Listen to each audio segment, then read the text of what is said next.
তেলকই করব, তার জন্য আমি নিয়ে নিয়েছি টমেটো। সব দিয়ে আমি মশলাটা করব।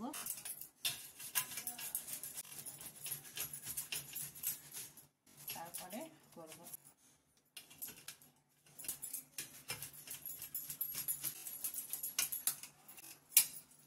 দেখো গ্রেভি হয়ে গেছে, ভালো সুন্দর। কই মাছটা করব, তেলকই করব, দেখতে থাকুন।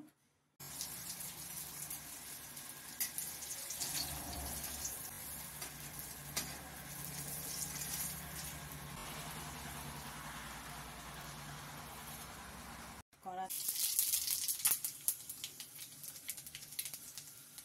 পেস্টটা দিয়ে দেবো।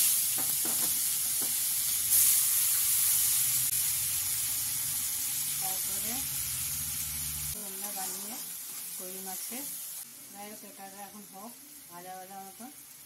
এরকম আমার মশলা হয়ে গেছে। তারপরে দেবো একটু গরম মশলা। গরম মশলা দিয়ে